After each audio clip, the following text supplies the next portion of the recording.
The endless search for more power has us installing a Magnuson Supercharger in this 4Runner. Follow along as we do the install.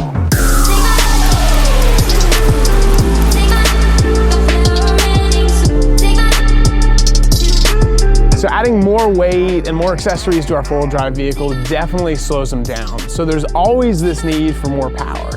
And of course, as you know, we're gonna be putting this Magnuson Supercharger on this 4Runner today, and we're excited to show you all about it. Right now we've got everything laid out on the bench for what comes in the box. As you can see right here, this unit is the crux of most of what's happening. This is a very simple root style or twin screw style supercharger. And that means inside here, there's two screws that compress air and force it into the engine. So you're getting more air into the engine, which means typically more power.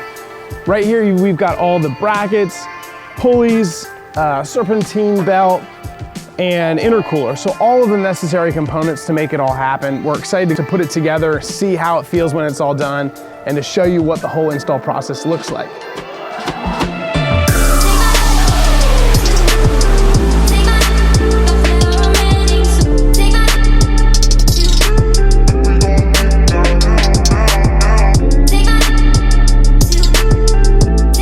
So we just got it wrapped up, and Travis did a wonderful job on the installation. Now, we just wanted to go over a few things of what we ran into and some of the issues because this vehicle is pretty extensively modified. This supercharger, as you can see, looks really awesome. There is a heat exchanger in this thing. So there's like a little radiator inside here, and then there's another one right here. As you can see, it's all aluminum, and it has its own pump to pump coolant through the heat exchanger here to cool it here, so that's pretty neat. There's a reservoir here, and we had to get a little bit creative because of this Switch Pros mount.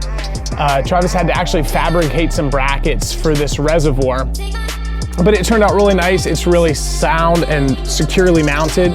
One thing that we really liked about this are these heat shrink hose clamps. It's really slick and provides a really nice OEM looking installation. So that was one of the issues we ran into. Another issue was with this whole front bumper. It's got this winch tray recessed back in here, so it leaves not a whole lot of room for the pump, that coolant pump there. But we were able to move things around and make it work, so it turned out nice. The last issue we ran into was with these coolant lines in the back. As you can see from the compressor and all the accessories, there's a lot of wiring harness back here. But we made it all work. It just made things a little bit tight to put together. Overall, the install went really well. It took us about 2 days to do the whole thing start to finish. This 4Runner is really gonna need it. The guy's gonna love it. The supercharger adds about 30% more power, so that's a big deal when you've got a lot of weight like this thing does. He often carries a rooftop tent, 35-inch tires, so it's gonna be really a beneficial power upgrade for him. Thanks for watching our video. Remember to subscribe to us on YouTube, and for the latest, coolest content, check us out on Instagram and Facebook and follow along. Thanks for watching. We'll see you on the next one.